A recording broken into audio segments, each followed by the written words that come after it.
Hi, I'm Sway Jenkins, General Director of Seattle Opera. Join me in this episode of The Road to Valhalla as we explore the costumes for The Ring, how they are created, and taking a tour of the Seattle Opera costume shop with Susan Davis.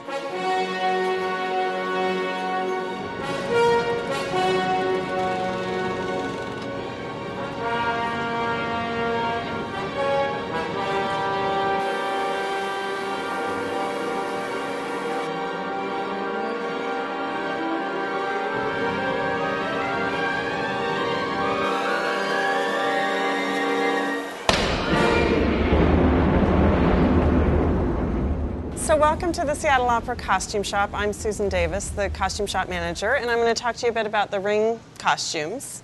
When we're working on a show, we start early out, a couple years, with the designer and the director talking through their ideas for how the costumes will say, tell the story about the character. So I have some sketches here from The Ring to show you. These are our new sketches for Brunhilde. And she starts out looking like the other Valkyrie warrior daughters, and then her costume changes through the 3 operas that she appears in. So once we have the costume sketch, we need to find all the materials for the costume, and we keep track of them in our show Bible.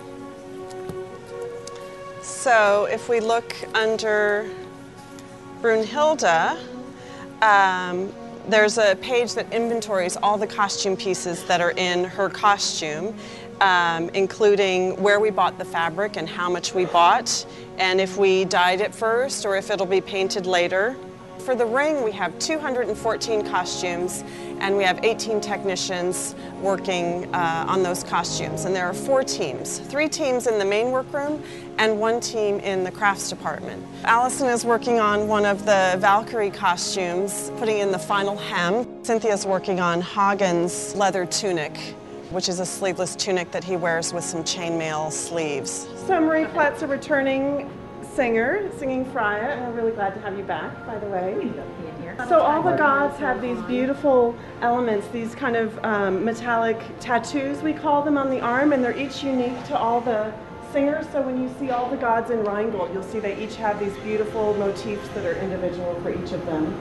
And then their god tags, these metal plates. Do you have some on your back? Yes. Yeah. And so all down the sleeve. These beautiful god tags that are also part of just the setting them apart from all the humans and the giants and dwarves and other characters in the ring. What are they made out of? I think they're light. They're aluminum. They're pretty light, mine but is not so heavy. I know Wotan's coat weighs a ton. Wotan has about 10 covered times in as many because he's more important. Well, only according to some. That's right. Marty really is magnificent about choosing things that move well, that feel comfortable, and Damn, he makes me look good. Well, you bring a lot of that of your own. Well, and I'm looking forward to my blonde hair too. My boots are fabulous. The Rheingold set is so difficult to work on because it is like a mountainside. so the boots are integral to being able to function on it. When we fit our chorus fittings, we actually divide the room, and we fit the gentlemen on one side and the ladies on the other. Although in the ring, there are many more men in the chorus than women, so we are fitting everybody on both sides. And we actually set up a third fitting room to fit the Nibelungen, who are primarily played by the children in Rheingold, and they mainly came in the afternoon once they were out of school. And that's all done. Lisa, how are your shoes feel? They feel pretty good. They feel good? You're going to be able to wear those? Mm-hmm. Okay, we want to check, look in the mirror so that we can see. He's a little long. You're going to bring him up a little bit? Yeah. So we want to be able to see her hands and her little mitts. So we'll take those mitts in for you. The crafts department is the department that handles all the non-clothing pieces. So that's shoes, hats, armor, jewelry, breastplates, sword belts. And so there are lots of different areas in the crafts department. And you'll see these are the Gibachung hats. You see that they're in a range of leathers. So even though they're all black, if they were all just a plain black leather, it would look very flat on stage and very, and not as lively as having a range of textures and a range of between the leather and the suede. So those are the subtleties that really add to the quality of the stage picture, to have that variety even at that small level. So you can see all the Valkyrie helmets here on the rack, and you can see the Valkyrie helmets have that red, the color that identifies them with Wotan. The crafts department also does a lot of painting and dye work. So this is an example of some ombre dyeing, where the initial fabric was dyed to this light color, and then after the dress was completed, it's immersed in sequentially darker dye baths so that when it's dyed the darkest color, just the hem is dipped, and then you get this beautiful effect of them being darker at the bottom and lighter at the top.